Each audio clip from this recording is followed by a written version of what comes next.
விசுவாசத்தினால் நீதிமான் பிழைப்பான், விசுவாசியே பதறாதே.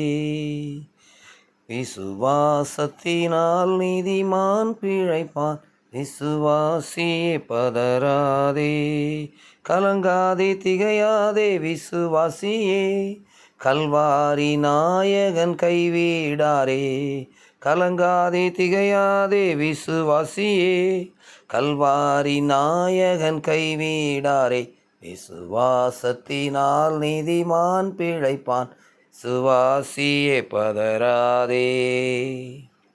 கிறிஸ்து இயேசுவுக்குள் மிகவும் பிரியமானவர்களே, இந்த நாளின் அதிகாலை பொழுதிலும் கூட உங்களோடு கூட கர்த்தருடைய வார்த்தை பகிர்ந்து கொண்டு இணைந்து ஜெபிக்கும்படியாய் தேவன் எனக்கு கொடுத்திருக்கிற மகா பரிசுத்தமான இந்த வேளைக்காக தேவனை துதிக்கிறேன்.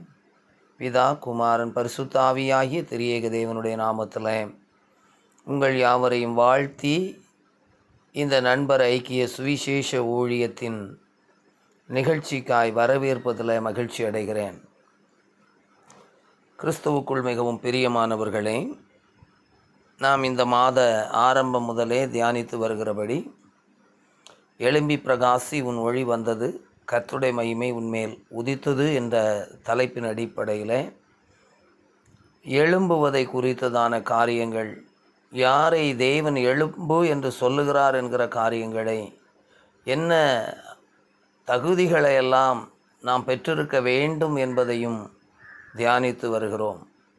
யோவான் எழுதின சுவிசேஷம் 5வது அதிகாரத்திலிருந்து பெதஸ்தா குளத்தண்டையில் இருந்த 38 வருடமான அந்த வியாதியஸ்தன் படுத்த படுக்கையை விட்டு எழுந்திருக்க முடியாதபடி இருந்தவனை தேவன் எப்படி எழுப்பினார், அதற்கு அவனிடத்தில் காணப்பட்டதான தகுதிகள் என்னவென்று சொல்லி நாம் தியானித்து வருகிறோம். நேற்றைய தினத்தில் அவனிடத்தில் இருந்த தன்மைகளை நாம் சிந்தித்தோம். ஒன்று, எனக்கு யாருமில்லை என்று சொன்னான். நேற்றைய தினத்தில் நான் பிரயாசப்படுகிறேன், என்னால் போக முடியவில்லை, சுகத்தை பெற்றுக்கொள்ள முடியவில்லை என்று சொன்னான். இன்றைக்கு ஆண்டவர் அவனை பார்த்து உன் படுக்கையை எடுத்துக்கொண்டு நடவென்று சொன்னார் என்பதை நாம் வேத வசனத்தில் பார்க்க முடிகிறது. எப்படி ஆண்டவர் இந்த வார்த்தையை அவனிடத்தில் சொன்னார் என்று யோசிக்கும் பொழுது மிகுந்த ஆச்சரியமான ஒரு காரியம். படுத்த படுக்கையாய் எனக்கு யாரும் இல்லை, நானும் பல ஆண்டுகளாக முயற்சி செய்து தோற்று போனவனாக இருக்கிறேன் என்று சொன்ன ஒரு மனிதன் எப்படி எழுந்திருப்பான் என்று, அல்லது எப்படி தன்னுடைய படுக்கையை எடுத்து சுமப்பான் என்று தேவன் அறிந்து கொண்டார் என்றால், அவனுடைய பிரயாசத்தையும் அவனுக்குள்ளே காணப்பட்டதான மெய்யான ஒரு விசுவாசத்தையும் தேவன் கண்டார் என்று நான் இங்கே சொல்லுவேன் என்றால், நிச்சயமாக அதுதான் உண்மையாக இருக்க முடியும். ஏனென்றால் யாருமே இல்லாத ஒரு மனிதன், பல முறை பிரயாசப்பட்டு தோற்றுப்போன ஒரு மனிதன், ஆனாலும் அவனுக்குள்ளிருந்த அந்த விசுவாசமானது அவனை அந்த இடத்தை விட்டு மாறி போகிறதற்கு அல்லது விலகி போகிறதற்கு இடம் கொடுக்கவில்லை. காரணம், என்றாவது ஒரு நாள் நான் சுகமாவேன், நான் விடுதலை பெறுவேன் என்று அவனுக்குள்ள ஒரு ஆழமான ஒரு விசுவாசம் இருந்ததை தேவன் கண்டார். எனக்கு அன்பான தேவனுடைய பிள்ளைகளே, யாக்கோபு எழுதுகிறார், நாம் விசுவாசம் இல்லாமல் தேவனிடத்தில் எதையாகிலும் பெறலாம் என்று எண்ணாதிருக்க வேண்டும் என்று எழுதுகிறார்.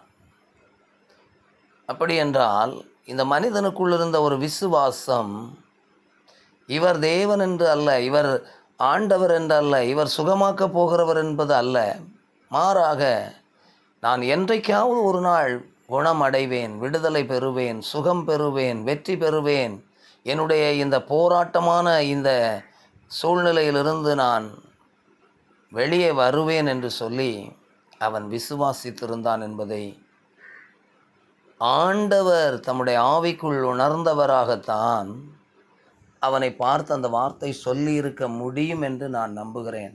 ஏனென்றால் பல ஆண்டுகளாக எழும்ப முடியாமல், அசைய முடியாமல், உருள முடியாமல், பலவிதமான சோர்வுகளுக்குள்ளே இருக்கிற ஒரு மனுஷன் எப்படி அவர் சொன்ன உடனே அவன் படுக்கை எடுத்துக்கொண்டு நடக்க முடியும் என்றால், ஆண்டவர் அவனுக்குள் இருக்கிறதான விசுவாசத்தை, உறுதிப்பாட்டை, நம்பிக்கையை அறிந்து கொண்டார். என அன்பான தேவனுடைய பிள்ளைகளே, ஒருவேளை நாம் விசுவாசிகள் என்று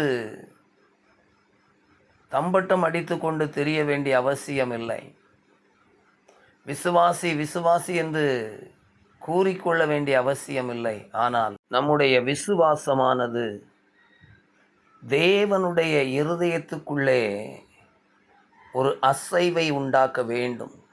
எனக்கு அன்பான தேவனுடைய பிள்ளைகளே, இந்த மனிதனுடைய உள்ளான அந்த விசுவாசமும் இவனுடைய பிரயாசமும் இவனுடைய சூழ்நிலையும் ஆண்டவரை அசைத்து விட்டது. எனக்கு அன்பான தேவனுடைய பிள்ளைகளே, ஆண்டவருக்குள்ளே இவனை நிச்சயமாக நான் எழுப்ப வேண்டும் என்கின்ற ஒரு தீவிரத்தை உண்டாக்கிவிட்டது என்று சொல்லுவேன். நம்முடைய விசுவாசம் உலகத்தை ஜெயிக்கிற ஒரு ஜெயம் என்று வேதம் சொல்லுகிறது. விசுவாசிக்கிறவனுக்கு எல்லாம் கூடும் என்று சொல்லப்பட்டிருக்கிறது. இந்த மனுஷன் விசுவாசத்துக்குள்ளே உறுதியாக இருந்ததை வெளியரங்கமாய் பார்க்க முடியவில்லை. ஆனால் அவனுடைய செய்கைகளும் அந்த சூழ்நிலையும் ஆண்டவருக்கு அதை வெளிப்படுத்தி விட்டது. ஆகவே ஆண்டவர் அவனை பார்த்து சொல்கிறார், உன்னுடைய படுக்கையை எடுத்துக்கொண்டு நட என்று சொல்லி. எனக்கு அன்பான தேவனுடைய பிள்ளைகள், இந்த கால வேளையில் சற்று நம்முடைய விசுவாச வாழ்க்கையை சோதித்து பார்க்க நாம் அழைக்கப்படுகின்றோம். இந்த மனிதன் தேவனை விசுவாசிப்பதற்கு எந்த விதமான சூழ்நிலையும் அவனுக்கு இல்லை.